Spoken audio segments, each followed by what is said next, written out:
Continuamos con nuestro ciclo de webinarios, el ciclo que organiza la Asociación Amigo, la Asociación Medioambiental Internacional de Gestores del Olor, que como ya sabéis llevamos a lo largo de estos últimos meses. Hemos puesto en marcha este ciclo de webinarios para tratar de explicar un poco la gestión del olor desde su origen hasta su control y su gestión.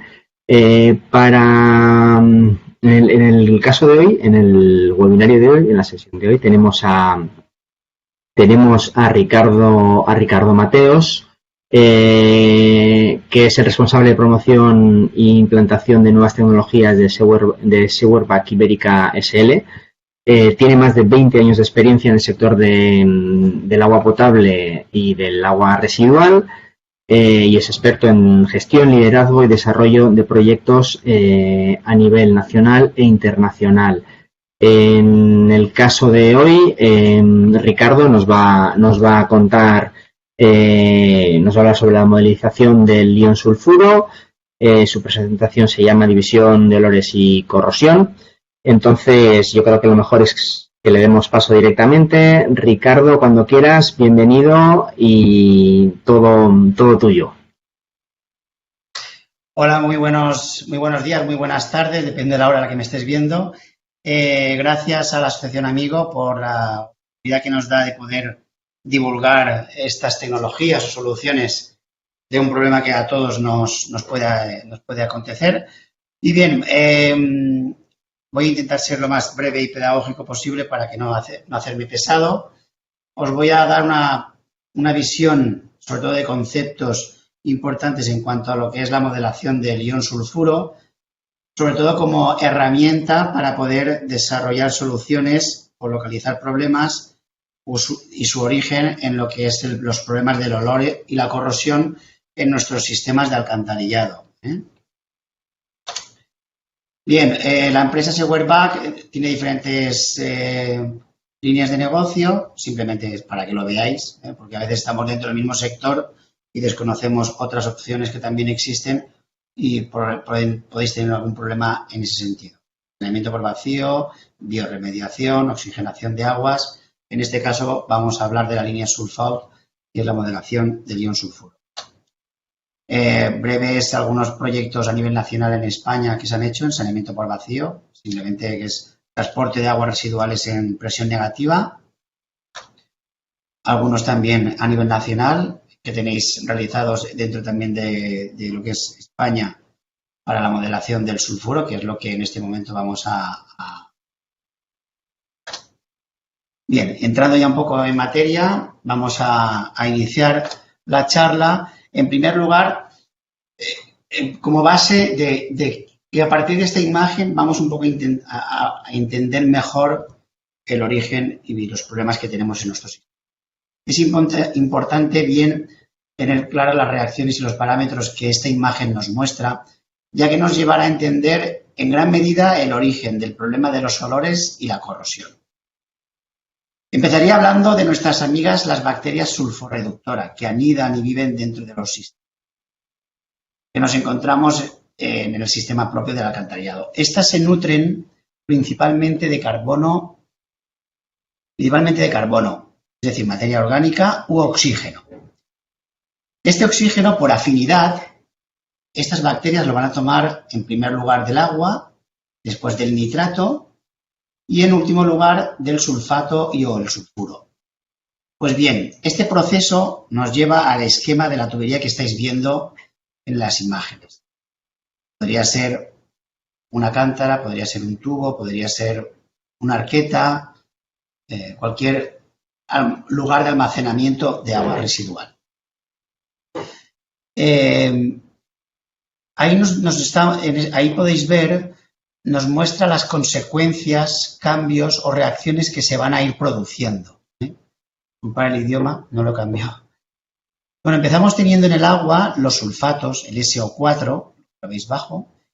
Cuando entra en condiciones anaeróbicas, es decir, sin oxígeno, se va a convertir en sulfuro disuelto en agua, lo que nosotros llamamos el ion sulfuro, el S2-.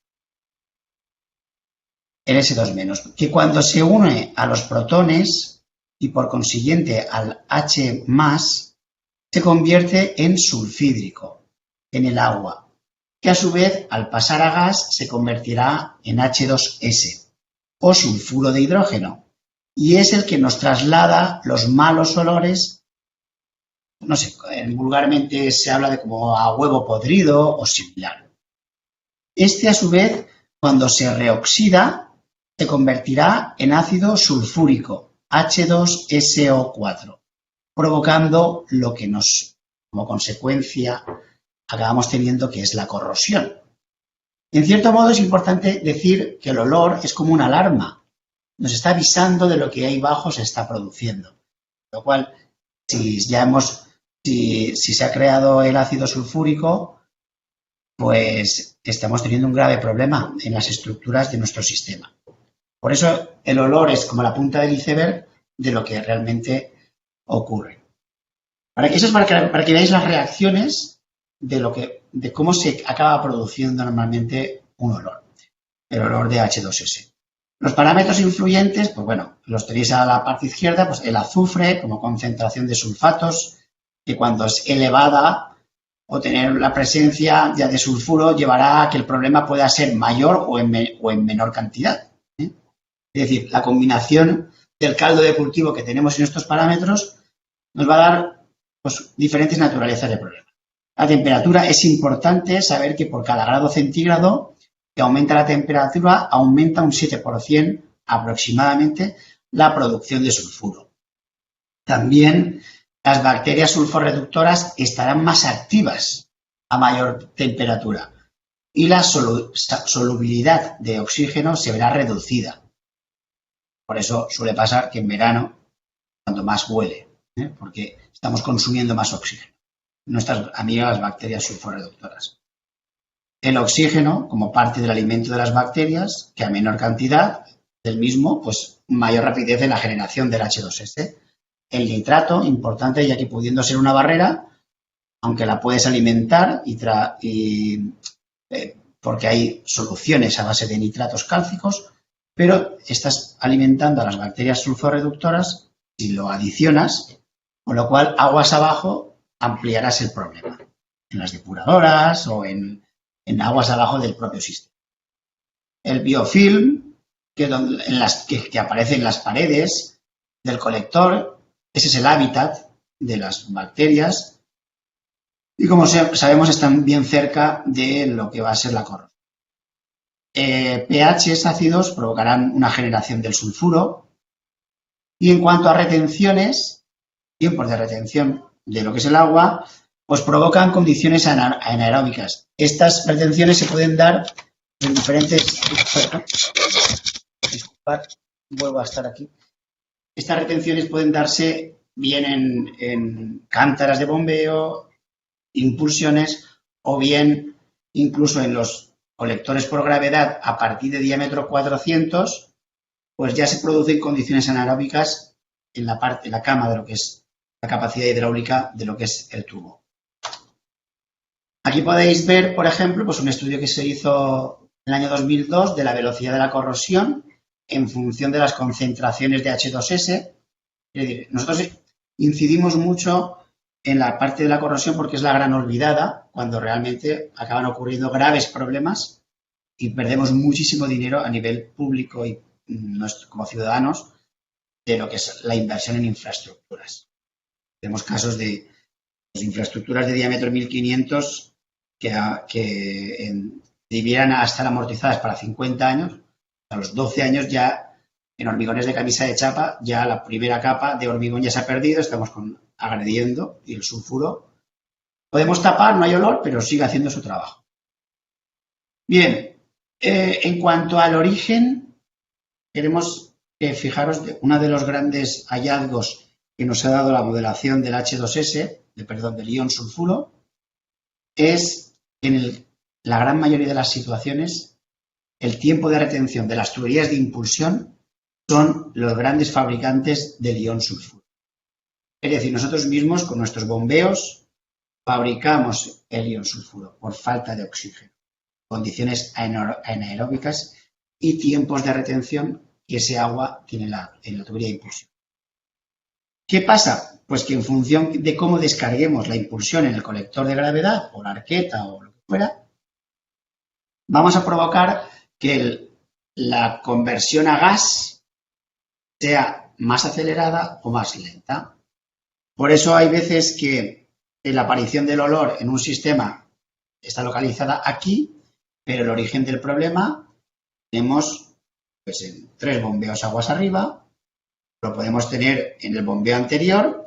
Lo que pasa es que el gas tarda en emanarse diferentes longitudes en función de las características del sistema. Por eso hay veces que sin turbulencia, como os pongo ahí, pues puedes, después de la cascada del bombeo, pues puedes verlo emanado a los 3 kilómetros.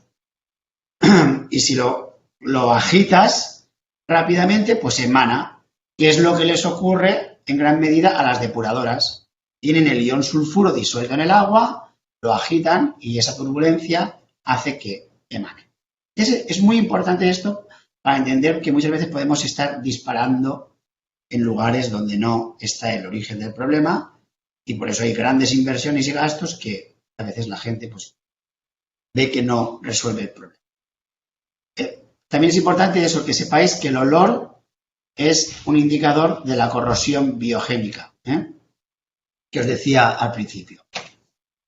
Bien, nosotros tratamos de plantear este símil que os muestro en esta imagen para entender bien, que con esto vais a entender bien qué es la modelación del ion sulfuro. A nadie se le ocurriría construir un puente, de hacer un cálculo de estructuras, de decir, bueno, qué tráfico voy a tener, qué cargas van a tener y a partir de ahí voy a distribuir todo.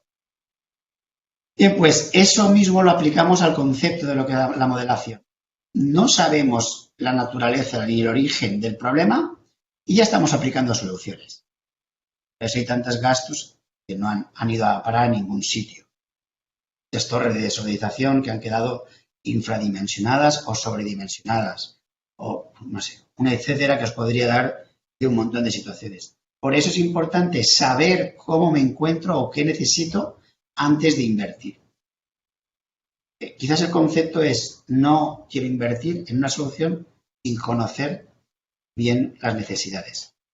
Un médico no te abriría un canal sin hacer radiografías, resonancias, analíticas, etcétera. Y cuando ya tienes toda esa información, entonces te puede, pues un poco esta es la situación que yo os quería transmitir con este ejemplo. Tampoco es lo mismo medir que modelar. Podemos llegar a un punto, como muchos clientes, es que aquí tengo sulfuro, ¿vale? Pero es que a lo mejor está emanando ahí el problema. Puedes mitigarlo, puedes taparlo, puedes poner un filtro de algún tipo para mitigarlo, pero no estás solucionando el problema. Ahí está mostrándose el problema. Por tanto, por medir te puede decir, puede dar valores, te puede decir, pues tienes 100 ppm, tienes 1000 ppm, esto es un grave, esto es los niveles de seguridad a nivel de las personas de mantenimiento, bien. Pero a la hora de actuar no es lo mismo medir que modelar. Bien, y entrando en lo que es la modelación, ¿en qué fases vamos a ir trabajando? Lo primero es determinar el área, ¿vale? El cliente o la entidad o el organismo nos traslada qué zona tiene problemas de olores, ¿vale? Y entonces nosotros esa zona normalmente la queremos en cuanto a lo que es todas las cuencas vertientes que afectan a esa zona, ¿vale? Eso sería el sistema que aporta o crea el problema, entendemos nosotros, para verlo con la amplitud que llega. O sea, yo quiero irme al origen del sistema antes de su creación. Y eso es lo que hacemos en un primer momento. Determinar el área de actuación del sistema. Y eso hay un debate con el cliente. Eso también lleva una recopilación de información en cuanto a hidráulica, química, infraestructuras, etcétera, etcétera, de todo lo que es el sistema. Bombeos, tiempos de bombeo, arranques, cualquier información adicional que el cliente haya podido hacer de estudios, etcétera. O mediciones, todo es bienvenido, opiniones, etcétera. Bien, a partir de ahí vamos a entrar en lo que sería la caja negra, que es donde realmente hacemos nosotros el trabajo, que es la modelación. La modelación matemática, que es un software que va a trabajar química y hidráulicamente el sistema, ¿vale? Esa modelación con la que vamos a trabajar va a determinar las diferentes soluciones al problema, como se crea un grupo de trabajo incluso con estas diferentes soluciones, y ya pasaríamos un poco al cálculo, una estimación económica de lo que es la solución. Es importante deciros que nosotros no vendemos la solución, ¿eh? Nosotros no tenemos un elemento, un producto, sino que hacemos el estudio. También es un poco, aunque sí que es verdad que muchos clientes quieren que les acompañemos más en este problema, pero es para darle mayor objetividad. Porque si yo, no sé, por poner un ejemplo, vendo un químico, podría decirte, pues vamos a ir a este químico, ¿eh? Entonces podría estar como condicionado a que tú consumieras mi producto. También quiero que sepáis que qué ocurre. Cuando nosotros estamos modelando entendemos que vamos a ir a solucionar un problema. Pero os imagináis si pudiéramos modelar el ion sulfuro antes de construir la red y yo te pudiera decir que construyendo esta impulsión tú mismo vas a crear el problema. A lo mejor haciendo algunas modificaciones en proyecto construimos una red que no provocara el problema que después vamos a tener que solucionar. Bien, pues la modelación no hace que sea necesaria una red real en funcionamiento. También se puede modelar en fase de proyecto. Bien, deciros que en el desarrollo de lo que es la plantación de lo que es el trabajo de modelación, nosotros instalamos unos medidores, 3, 4, 6, dependiendo de lo grande del sistema, que se instalan simultáneamente durante de 5 a 7 días, recibiendo mediciones de hasta 1000 ppm, es el rango de nuestros medidores, y cada 2 minutos recogen la medición, ininterrumpidamente. Bien, eso no es necesario, de ahí un poco la diferencia, el por qué os digo esto, pues porque si realmente yo puedo modelar y no hay un sistema construido, ¿cómo puede ser que también cuando está construido instales medidores? Bien, esto es simplemente para calibrar el sistema. Para ver, a veces nos ha ocurrido que gracias a la calibración hemos visto diferencias con nuestro modelo y a lo mejor es porque había una información que no se había dado correctamente en cuanto a caudales o aportaciones de aguas de lluvia. Mi modelo me da un dato que a ti no te está dando. Entonces, eso puede llevar a la calibración nos permite eso. Y un poco vayamos bastante en paralelo lo que nos da el modelo con lo que estamos midiendo. Pero no, ya os digo, no es necesario. Bien, el modelo que trabaja con 29 parámetros diferentes, con 9 escenarios diferentes, hasta 9. Hablamos de escenarios seco, húmedo, lluvioso, verano, invierno, diferentes temperaturas, un escenario con algún aporte industrial que vosotros sepáis de una concesionaria, una fábrica, que pensáis que puede ser el provocador de este problema. Bien, todos esos son escenarios que vamos a construir con vosotros y que les vamos a decir al modelo que nos trabaje con ese escenario. ¿Qué tiene de bueno esto? Pues que no hace falta construir el modelo. A veces hay clientes que dicen, no, en España, en agosto, y que es cuando alcanzo los 35 o los 36 grados en mi zona. A nosotros nos da igual, porque yo simplemente traslado la información a un escenario diferente y ya el modelo me da la información. Pero bueno, eso no pasa nada que se haga cuando el cliente quiere, pero vamos, que lo sepáis. Bien, esos parámetros antes se mostraban con una Excel muy, muy poco amigables, muchas ecuaciones, y lo que es el software ahora se muestra de esta manera. Entonces aquí, ahora mismo lo que os estoy mostrando es, he cogido un ejemplo de un esquema, de un sistema, con 2 tramos de gravedad, un tramo de impulsión en rojo, y luego con los diferentes pozos. Esto se puede exportar el GIS al modelo, y todo ese tipo de cosas nos lo podéis pasar. Y un tramo de gravedad. Bien, hemos ya dado un modelo, hemos introducido toda la información y ya empezamos a tener esta información que nos da. Estamos viendo pues las concentraciones de oxígeno, en este caso, 8 miligramos en ese punto, en el pozo de anterior a gravedad 1, otros valores que vamos, y vemos ya los cambios de colores que son el agotamiento del oxígeno. Lo más probable es que en el punto D, si termina la impulsión y la descarga es aireada o en cascada, pues ahí ya tengamos seguramente una muestra de problemas de olores, porque ya estamos con el ion sulfuro con niveles ya anaeróbicos. Y luego, pues vemos que la propia gravedad, por el rozamiento del aire y por el propio, pues empieza a recuperar algo de oxígeno en la... Aquí, de igual manera, nos va a dar, nos muestra la producción en miligramos del ion sulfuro, es decir, lo que os presentaba al principio. Pues lo mismo, veis, ya tenéis ahí una producción de 2,5 miligramos, etc. ¿Qué capacidad tenemos con el modelo? Pues podríamos modelar una ciudad entera, de manera que, por un efecto dominó, podemos llegar a saber si yo, tomando una medida X, la que sea, aguas arriba, cómo me va cambiando el color de mi sistema, para que lo ideal que sería, pues que todo esto que veis aquí fuera verde.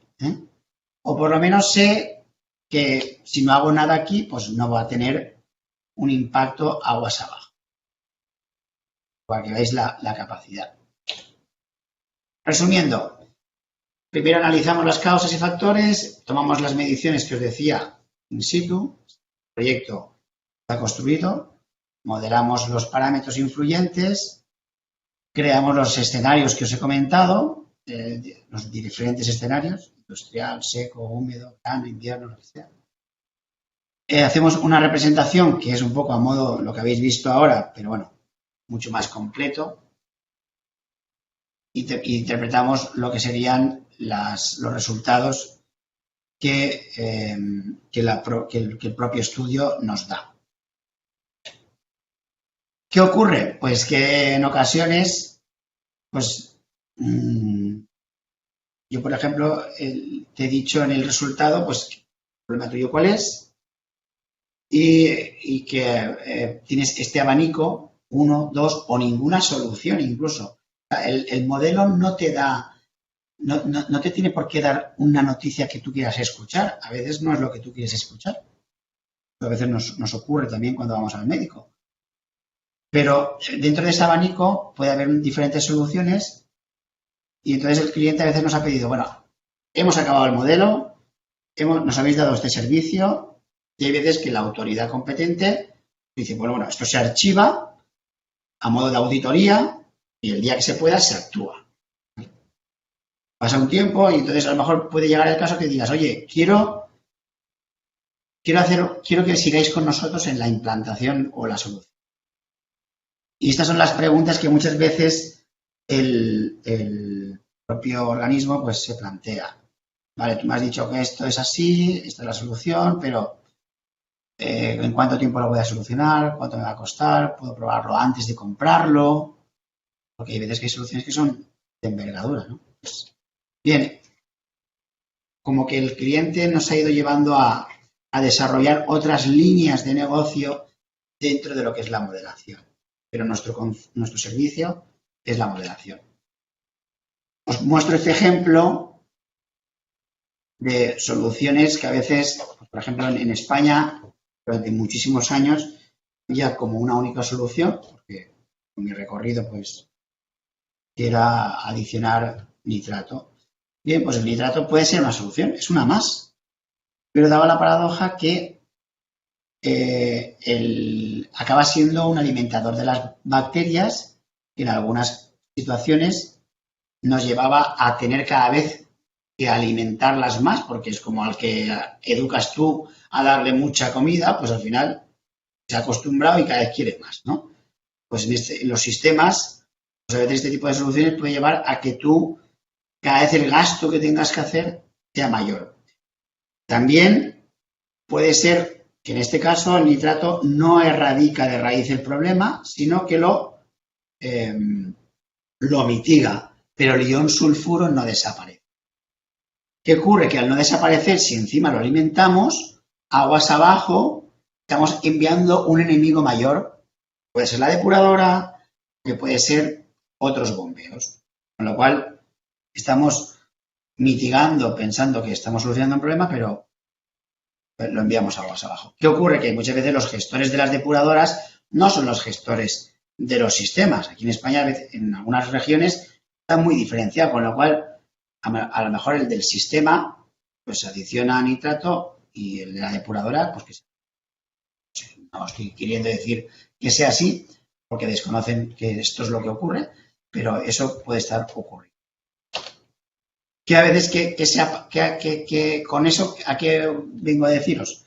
Las preguntitas que tenía el muñequito de antes. Pues que a veces el cliente, después del modelo, ha pedido otros servicios, que es, hagamos un test de implantación de lo que el modelo nos ha dirigido, haciendo incluso un cálculo de dosis para dar más precisión al modelo. Entonces ya se trabaja, si se puede, en la implantación de la solución a escala pequeña, pues para poder ver cómo corroborar un poco la solución que el modelo nos da. Ya os digo, en el mercado conoceréis soluciones de toda clase. A veces una solución no quiere decir que no sea válida, pero que no es viable económicamente.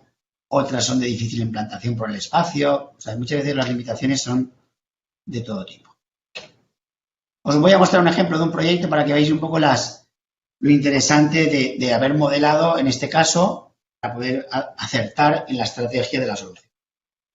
Bien, en este caso, una población que tiene un polígono industrial, un área industrial que veis en la parte superior, luego lo que sería el pueblo o la población que está aguas abajo, a partir del punto 1, punto 2, y después, ahí arriba, en la parte superior derecha, veis el 3.10, que es como el efluente va avanzando del colector de aguas residuales y nos va a parar a la zona de playa. Hay una zona de viviendas en la playa separada de lo que es la población. Inicialmente, las quejas venían especialmente por problemas de olores en la playa, algo en la población también. Y se pensaba pues, que podía ser polígono industrial, alguna industria, etcétera. Como es cuando se nos llama, nos gustaría que se nos llamara más antes, es porque ya han habido inversiones en soluciones, quejas de ciudadanos y ya la cosa se ha agravado. Entonces, cuando llega esta situación, pues es porque ya han implantado soluciones que no han funcionado. Bien, aquí veis un poco el modelo, cómo nos va dando las concentraciones después de hacer el modelo del ion sulfuro y la producción. Fijaros, ya hemos visto, hay un error en la imagen que pone playa, esto no es la playa, esto es disculpar, es el polígono industrial y el pueblo. Y en este caso podéis ver que tenemos todo verde en el polígono industrial. No, en ese momento no hay generación de ion sulfuro. Sin embargo, en la propia población ya, en todos los colectores de gravedad, ya empezamos a tener, o sea, aún no hemos empezado a tener tuberías de impulsión, ya empezamos a tener un problema de generación de ion sulfuro. Pasamos de 300, 1500, 2200, 5000. ¿Veis? Eso es lo que luego se convertirá en H2S. Y cuando llegamos ya a la zona de la playa, ya la propia población viene muy cargada. Hay un colector ahí de gravedad llegando a 9000. Y tenemos ya producciones propias de la zona de la playa de 7200 en el punto 3. Aquí sí que tenemos ya 3 bombeos. En la parte derecha lo que sería la arena de la playa. Veis que hay EB4, EB5, EB6. ¿Qué pasa? Zonas planas, nivel freático alto. Vamos a tirar por el bombeo. Rebombeos y rebombeos, fábricas de ion sulfuro. O sea, el bombeo 4, perdón, que es el punto 6, empieza a fabricar su propio sulfuro. Ya le descarga ion sulfuro al EB5 y a su vez aumenta y aumenta y aumenta. Creo que es el EB6, llegó a 900 ppm de H2S. Bien, y tenéis, también hay otro bombeo en la parte central de esta zona de playa, que es el EB2. Pero bueno, el colector que viene de la población es gravedad y ya viene con 9000. O sea, los tramos de gravedad a bajas velocidades son también, como os decía en el inicio de la charla, generadores de sulfuro. Entonces, ¿qué ocurre? Bueno, aquí tenéis un poco el resultado de los medidores de sulfuro que se fueron instalando para corroborar el modelo en la población, en la playa, cada uno de ellos, qué gráfica nos daba en ese tema. Bien, lo importante, vuelvo a parar atrás un momento, es que aquí en este caso lo podéis ver, si yo implanto una solución en el bombeo 6, en el bombeo 4, perdón, el punto 6, no evito el problema que me está generando el punto 1. Es decir, que yo, para atacar el problema de esta población, si lo ataco en la zona de la playa, debería de trabajar en 3 puntos diferentes como estrategia. ¿Qué se hizo? Pues como estrategia y por inversiones y por orden de prioridades, pues vamos a empezar trabajando el que más grave, el que ya nos va trayendo la consecuencia de la población con 9000, el punto 1. Vamos a hacer que se reduzca drásticamente ese punto. Y por otra parte, dejemos a lo mejor el punto 6 para otro momento, pero no lo vamos a solucionar atacando el punto 1. Es decir, este ejemplo nos muestra que debíamos, para solucionar el problema de esta situación, de atacar en 3 puntos diferentes el sistema, con diferentes soluciones para cada una de ellas, con diferente calibración o lo que fuera, y que porque solucionemos una, no se solucionan el resto. ¿Vale? Fijaros un poco la radiografía que nos ha dado, la modelación y cómo podemos ser precisos a la hora de implantar las soluciones, además con mucha objetividad, que justifican las decisiones económicas que luego se van a tener que tomar. Si sois técnicos, vais a tener que tomar decisiones de inversión para solucionar problemas, pues os podéis encontrar, como en esta población se pudieron encontrar años atrás, tomaron determinación de soluciones, luego no fueron la solución al problema. Esto ya os lo he mostrado.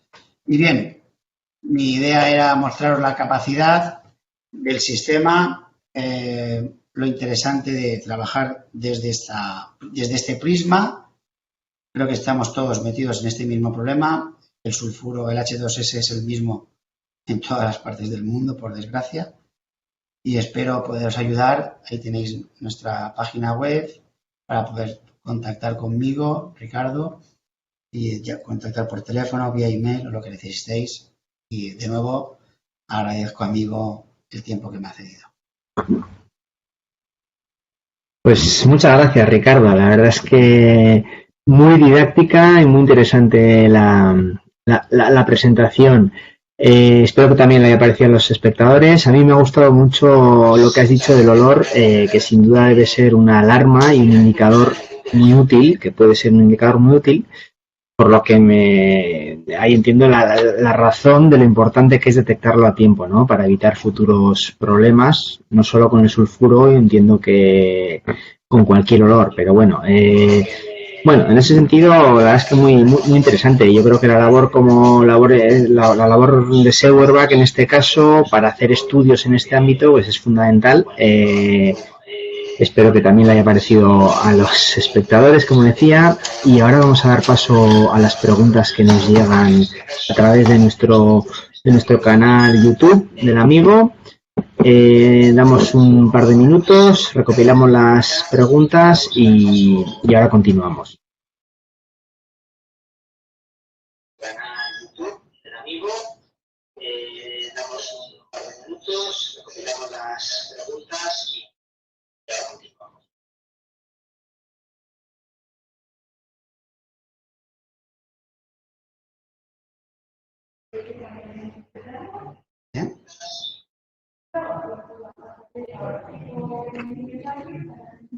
Buenas tardes, Ricardo. Seguimos y damos paso a las preguntas. No sé si estamos en directo. Estaba esperando la señal de Ainhoa, pero Buenas tardes a todos de nuevo. Espero no haberos cansado demasiado. si no me equivoco, se nos escucha, ¿eh? Mientras tanto, bueno, ya os hemos ofrecido la posibilidad a través del canal YouTube. Podéis transmitirnos las preguntas, las sugerencias, cualquier comentario sobre la charla que nos acaba de dar Ricardo. Entonces, bueno, tenéis un chat ahí y nos podéis transmitir las preguntas y Ricardo muy amablemente os responderá. Yo, mientras tanto, mientras vais escribiendo las preguntas, sí que voy a hacer una primera pregunta así para romper el hielo. Sí que me gustaría saber qué tipo de cliente o en qué tipo de casos os consultan este tipo de servicios que dais vosotros. ¿Cuál es el cliente tipo o cuáles son los casos más representativos, ¿no? y más comunes? Bien, realmente el olor o el alcantarillado como tal no tiene demasiado apoyo en las decisiones políticas. Entonces, somos un poco el último servicio al cual se le da prioridad. Y, por desgracia, este servicio, en el 80% de las situaciones que lo hemos ofrecido, ha sido por noticias de ciudadanos, de quejas, de problemas sociales que puedan estar salpicando a alguna ciudad o alguna población y que, bueno, pues que ya hartos un poco de implantar soluciones, pues han requerido de nuestros servicios.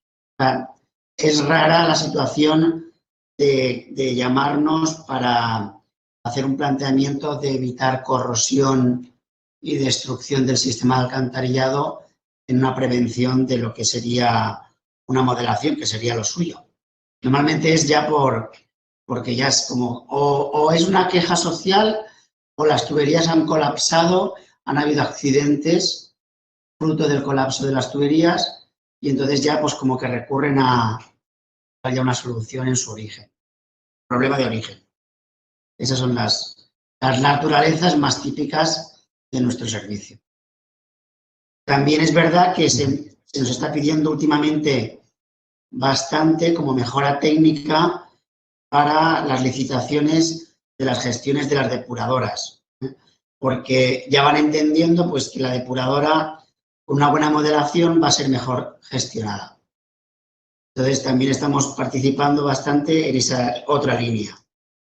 Pero bueno, eso va lentamente. Este tipo de culturas de la modelización es lenta, por desgracia. No sé si he respondido a... Sí, perfectamente. Bueno, no sé si tenemos alguna pregunta. Estoy revisando aquí. Hemos tenido unos cuantos, en torno a una veintena de espectadores en directo. Ya sabéis que luego estos vídeos se quedan colgados en el canal YouTube de la Asociación Amigo y que podéis verlas en diferido cuando consideréis y cuando os parezca más o tengáis un rato, vamos. Entonces, bueno, no... De igual manera, cualquier consulta que me quieran hacer, como está colgada, como tú dices, y tienen mis datos, o a través vuestra o a través de nosotros, encantado de resolver cualquier duda. Sí, vale. Sí, eso efectivamente, directamente a ti, a través del año, como queráis. Veo que está hablando, saluda por lo menos Eduardo Tormo, y sí que dice que tiene en su municipio tiene problemas de olores por industrias agroalimentarias. No sé si va a continuar con la pregunta o es un comentario así genérico.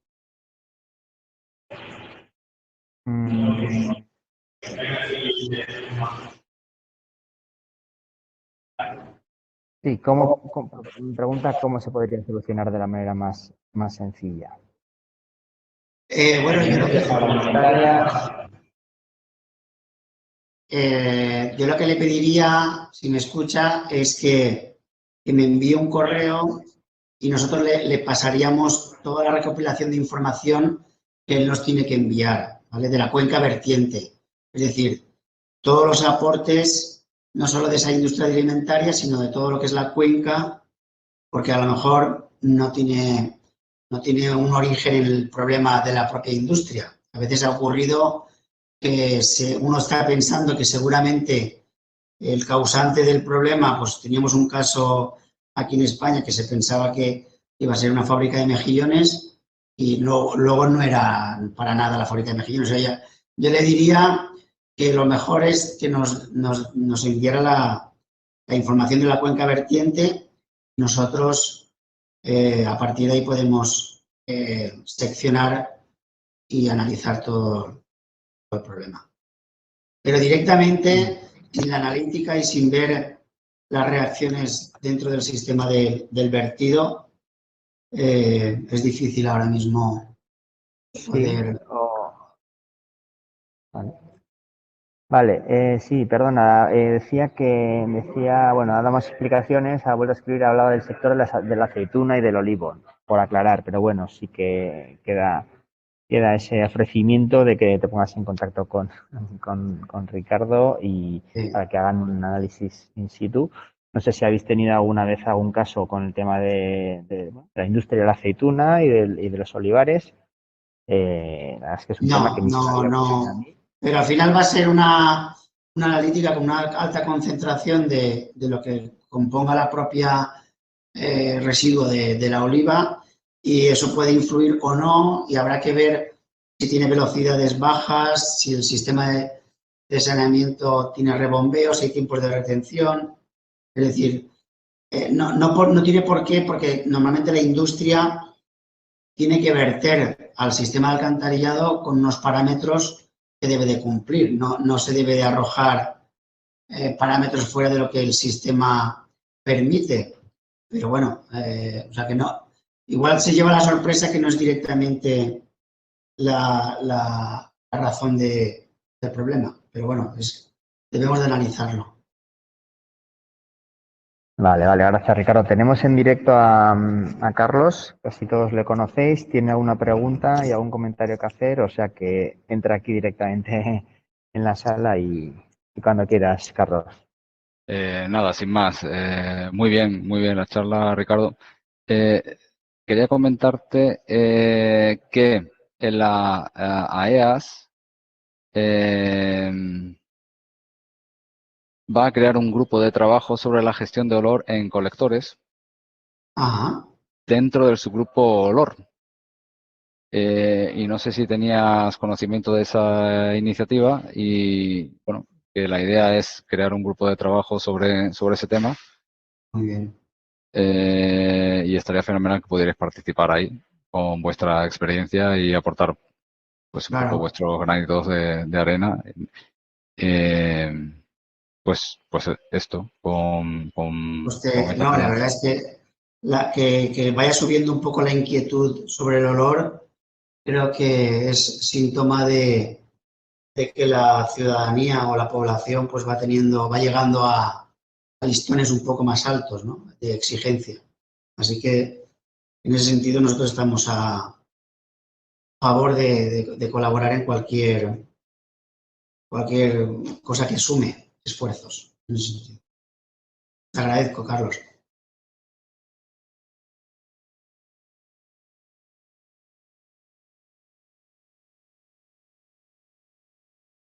No, creo que se ha silenciado, sí. Un último, nos preguntan directamente en el chat la persona hasta que comentaba el tema de los olores por la industria de la aceituna. Sí, podemos darle tu contacto directamente, tu mail. Sí. ¿Entiendo? Sí, nos das tu permiso, ¿de acuerdo? Sí. De acuerdo, pues ahora se lo enviaremos. No sé si hay algún comentario o alguna pregunta más desde el público. Veo que no, parece que no. Yo sí que quería recordaros que, hemos retomado, este es un ciclo de webinarios que organiza la la Asociación Amigo, que es la Asociación Medioambiental Internacional de Gestores del Olor. Por si no nos conocéis, bueno, tenemos una web, podéis suscribiros al canal YouTube para ver varios webinarios que hemos venido realizando, y sí que quería informaros de que ya tenemos fechas definitivas para los próximos webinarios. En abril tenemos tres webinarios ya completados y concretados. Sería sobre el cálculo de umbrales de detección olfativa. Jueves 15 de abril, Carmen Villatoro será la que presente este tema. Tenemos otro el jueves siguiente, el 22 de abril, sistemas de saneamiento en aguas residuales, por Fernando Andrés Tomás y Lidia Sauco. Y por último, el último jueves de abril, el 29, Macarena Segarra nos hablará de la gestión del olor en las actividades de tratamiento y eliminación de residuos. Os agradecemos que hayáis estado atentos y que hayáis estado conectados a la emisión. Agradecer de nuevo a Ricardo que haya prestado su tiempo y nos haya mostrado, ha hecho una presentación tan concreta y tan interesante de este tema. Y a los demás, agradecer a los técnicos también, a las técnicas de sonido y audio que están al otro lado, que creo que ha habido un pequeño solape del audio en el último minuto de la retransmisión, pero bueno, son las cosas del directo y las cosas del mundo digital. No sé si quieres decir algo más, Ricardo. Nos despedimos, si no, hasta la siguiente sesión, que será el día 15, como os decía. Muy bien, nada, simplemente decir que las consultas siempre serán bienvenidas, que no hay ningún compromiso y que muchas veces las consultas ayudan a razonar y a indagar mejor en todo este mundillo. Y sobre todo, pues que antes de hacer una inversión, un gasto, tengan claro que está justificado. Y a veces el modelar les puede ayudar a tener más soporte frente a terceros en lo que es la inversión que vayan a realizar. Sin duda, un buen consejo. Pregunta Fernando Andrés sobre la bocina. ¿Durante cuánto tiempo de promedio se suele realizar un estudio de modelización? A ver, nosotros a partir de la toma de mediciones de lo que serían los medidores en el sistema, estamos tardando en torno a 6 semanas aproximadamente. También depende la coincidencia y volumen de trabajo y de carga que haya, pero por eso a veces insistimos en que se puede modelar sin ser verano, porque luego todo el mundo se acuerda del aire acondicionado cuando hace calor. Y entonces, pues conviene también saber que el modelo puede trabajar sin necesidad de que sea verano, para que no concentremos todo el trabajo en el mismo periodo. Sería lo adecuado. Muy bien, pues yo creo que queda respondida la pregunta y lo dicho, os invitamos a suscribiros al canal YouTube, a asomaros a la web del amigo, transmitirnos cualquier consulta y nos vemos el día 15 en la próxima emisión de webinarios, del ciclo de webinarios del amigo. Muchísimas gracias. Muchas gracias a todos. Hasta pronto. Gracias, Ricardo. Venga, y mucha salud también. Adiós. Eso es.